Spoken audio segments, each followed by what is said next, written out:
Yes, you do. Yes, you do. Let's go. Go. One, Let's two, go. three, go. We're starting off with the situation with the PGA schedule. Why in the world have we ever moved the PGA Championship, which is the fourth major from a standpoint of historical importance? We moved that from August to May. Now, they did it to protect the FedEx Cup, which is that money tour winning scenario, which nobody cares about. And they didn't want the FedEx Cup going up against the NFL football, which I understand to a degree. But the problem is they've buried the PGA. Number one, I'm not ready for another golf tournament 4 weeks after the Masters, especially this year with McIlroy did an incredible job on that Sunday. And then 4 weeks later, I'm supposed to get revved up again? I need more time, need more space between the Masters and the U.S. Open. Number two, why in May with the calendar so busy? Sunday, you had Oklahoma City and Denver. You had Yankees-Mets Sunday. You had hockey Sunday. You had the Preakness this weekend. You had so much sports that the golf almost gets swarmed in. And number three, you put the PGA on a regular PGA golf course like the one down at Wells Fargo. It's not a special place. If you leave the PGA in August, you got nothing going on in August. It's the dog days of baseball. There's no basketball. There's no football. There's no tennis into the end of the month of the U.S. Open. They got the whole calendar to themselves. Instead, they jam it in May so we can take care of the FedEx Cup. There is not a sports fan in America who cares one iota about some stupid FedEx Cup, which is all about winning money. The money winners, it's about that. And it's before the Ryder Cup. That drove me crazy all weekend. How am I supposed to get wrapped up in Scotty Scheffler when I got Thunder and Nuggets in Game 7 at the same time? Scheduling with the golf was a disgrace. Point one. Very elitist. I blew poor JP away. Yeah. Stephen A? It is kind of elitist, but I would say this to you, Doggy. I agree with you. I only have one question. Which is? How many times has the PGA Championship been being played in May? About 10 years. Forever it was in August. And you're complaining now? And you're complaining now? No, he's been complaining all 10. I have been complaining a long time about this. It's the first time I've used it in our show. Okay.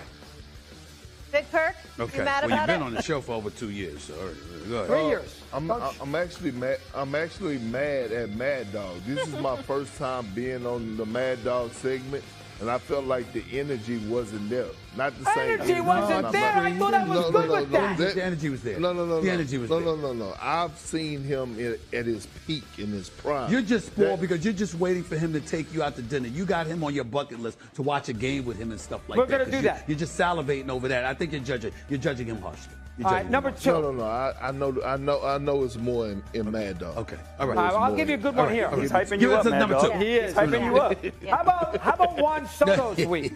How about Juan Soto's week? First off, he was waxing poetic with Judge and Boone when the Mets played the Yankees this past weekend at Yankee Stadium. Did anybody see these two plays? When Soto making $765 million a year. This is on Saturday night. So, look, he's not even mutted. The Sunday on first base in a Sunday night game. Look at this. He's not running. My goodness gracious, this is Yankees-Mets on ESPN, which did 3 million views, by the way, 3 million people. You got to run for $765 million. Carlos Mendoza did nothing about it, and then he hits a ball off the wall and left. We all know that wall is 26 feet high. You have no idea if the ball's going to go out of the ballpark, and he ends up with a single, which is absolutely ridiculous. Not to mention the fact that for $765 million, he's hitting .246 with 8 homers, 20 RBIs with a .247 batting average.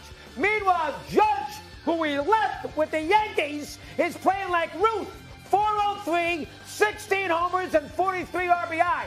And there were reports all weekend about how basically Soto's walking around that Met clubhouse, sullen, not engaged, not completely into it, and then he misses everybody from Judge this weekend. Boy, I wish I hadn't hit behind me. Hold on now. You're getting me. He'd play on the moon if the money was right, but obviously the Mets offer him more than the Yankees do. He doesn't run. Manager doesn't say anything for a day and a half. He has done absolutely nothing, and that's a good team he's on, who has plenty of offense, and he just has not really shown you any spirit for a guy that is supposed to be the new face of the franchise. And the team he left, the Yankees, which we all left today, Stephen A. Look at Judge's performance. So I'm down on Soto. Okay, first of all, Stephen A. loves this.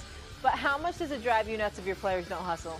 Oh, I lose my mind. Yeah, I would be acting like him. Yeah. You agree. I'd You be gotta acting run. like you. You got to hustle. You got to put the Stephen effort A., into it. you upset about Juan Soto?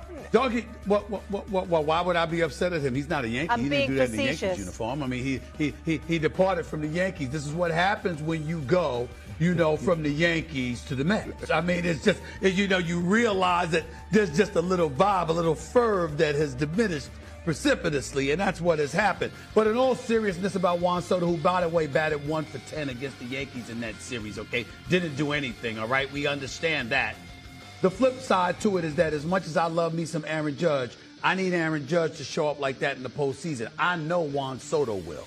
I'm not worried about him in the slightest. He has 247. We know he's going to up those numbers. Dougie, you've seen too much from this greatness, Absolutely. from this dude's greatness. You know that's not going to last. So you're getting on him now, and I got it. But in all fairness, when it really, really counts, that brother is somebody you can count on showing up.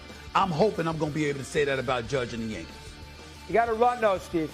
You got to run. You're getting paid I all that agree. money. It's You gotta early. run. It's early. Big Perk, you want in on It's this, early. or you want to go number 3? No, that was better though. No, the energy was better. That was best. All right. Here's Yeah, number it was 3. I mean, these Knicks fans, did you see that Stephen A. was right there with them, which tells you all you need to know?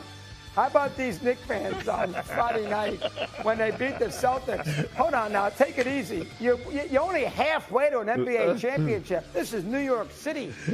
Frazier, Reed, Monroe, DeBusschere, Bradley, Dick Barnett, Jerry Lucas. And they're sitting there on 7th. Look at Stephen A. Oh, my God, I got to throw up. I mean, 7th Avenue. You couldn't get on the street on Friday night when they beat Boston. Look at you. You sit down for crying out loud. But look at the Knicks fan. Look at this. Oh, my God, this is crazy. You're in the conference final. You did not win an NBA championship. You didn't even get to an NBA title round. You beat JB's team, and I was going to knock the Pistons. I shut up there. And you beat the Celtics, who were lame with Tatum and Porzingis. And the Knicks fan, all 8,000 of you, 23-year-olds who never heard of those great Knicks teams in 69-70, that's an insult to those great. Willis Reed, you think he wants to see that? The idea is to win a championship, not get to a conference final. I was absolutely shocked. And Charlemagne. Bob Dylan was in the mix with this, and I love him, and I'm mad at him too. Getting out of the court, you see that? Shaking everybody's hand. Funny. That drove me nuts. So this is a lot to dislike, and for that reason, amongst many others, I am going to root like hell for Indiana in this next series. The Knicks fans got to wake up and realize winning a couple of series, nobody cares. Win 8 more games. You're only halfway there. That's number 3. Yeah, I'll say the Knicks fans, they weren't too nice to me when I was in there. Stephen A., you were there for one of those games, and you heard some of the things that the Knicks fans were saying to me and to our team. So for the third time on this show, I'm agreeing with Mad Dog. There we go. Listen, here's what I would say to you. I get where Mad Dog is coming from, but you know what? We don't give a damn what he thinks. We don't care. Because here's the deal.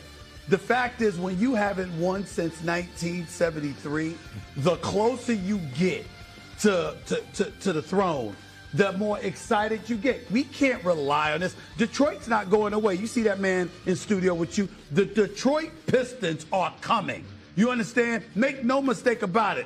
We can't summarily dismiss some of the other teams, the Clevelands and Bostons of the world. We know the West is wild. So these moments are precious to New York, okay? Every step of the way, you're enjoying it and you're holding on to it because, damn it, in the interest of full disclosure, we don't know when the hell we're going to have this moment again. So we got to hold on to it and ride that wave till the wheels come off. That's the bottom line. We ain't apologizing for it. It is what it is, and that's what we going to do. We going to hold on to it. It's what it is. Big Perk? Mad Dog, I agree with Stephen A. I was just trying to convince him to fire up the private jet so we could get down there. He was trying to get me Dougie. He wanted me to get the private jet to fly back to New York for Friday's game too. Wow. Yeah, because What's the point of making all this money? I- You got to make the most of the moment. Let's go. I don't make it yet. I don't make it yet. I don't make it yet. I don't make it yet. I don't make it yet. I don't make it yet. No, but Taxes, Molly. taxes. Judy But does. But Molly. I don't know Molly, when it kicks in. But Molly, I didn't I'm want. listening. Molly, hear me out. I didn't want him to spend his money. I needed him to call the bosses. You know what I'm saying? Get the Disney jet for us down there. You know what I mean? Well, I ain't got that kind of clout. I ain't got that kind of clout. I ain't got that kind of clout. I don't have that kind of clout. I don't have that kind of clout. That's number one. Number two, even though I don't have that kind of clout, here's the reality. Here's the reason why we should have a jet. Because it ain't no damn flights out of OKC or to OKC, it seems. I mean, nothing. Nothing. You understand? So that's why we might need some help. So I got to call the bosses after the show. Wheels up. I do have to make a call. Remember one other thing. Help. Those 10,000 around Penn Station, they wouldn't know who Dick McGuire is. Oh, God, let's go. Go look in the banners. Dick McGuire. Stephen A., get the PJ. Come on, you're Knicks. Well, it's been since the 70s. Coming up, the Knicks winning Game 6 over Boston. Truly a scene in... Xin chào tất cả các bạn đã đến với kênh YouTube của mình. Hiện tại mình là nhà sáng tạo nội dung về mảng video cắt dán trên nền tảng YouTube. Video ngày hôm nay mình sẽ chia sẻ cho các bạn cách tạo ra video cắt dán của mình. Đây là những sản phẩm của mình tạo ra này. Trước tiên để tạo ra được những sản phẩm cắt dán tuyệt vời, mình sẽ cần những dụng cụ như sau. Đây là giấy thủ công này. Đấy. Rất nhiều màu sắc nha các bạn ạ. Đây là màu cam này. Đây là màu xanh này. Mình đã chuẩn bị rất nhiều màu này. Còn cả màu đỏ. Đấy. Và còn rất nhiều những dụng cụ như đây là hồ dán. Đây, các bạn ạ, hồ dán để mình dán những chi tiết của sản phẩm vào này. Đấy. Và để dán được cắt được những sản phẩm đẹp như thế này thì mình cần đến một chiếc kéo. Đây là chiếc kéo của mình này. Đấy. Tạo hình được những hình này thì mình lại cần một cây bút dạ. Đây là cây bút dạ của mình này. Đấy. Đây, những sản phẩm của mình tạo ra mình vẫn còn lưu giữ tại nơi làm việc đây này. Đây, chiếc máy chơi game của mình đây này. Đấy, chiếc cặp đây các bạn này. Mình đã tạo bao la rất nhiều sản phẩm rồi. Và quá trình mình tạo ra sản phẩm này không thể thiếu được một dụng cụ nữa là đây là chiếc chân kẹp điện thoại. Đây là chiếc điện thoại để mình quay lại quá trình mình tạo ra sản phẩm này. Đây, đèn hỗ trợ ánh sáng của mình. Đấy. Rất nhiều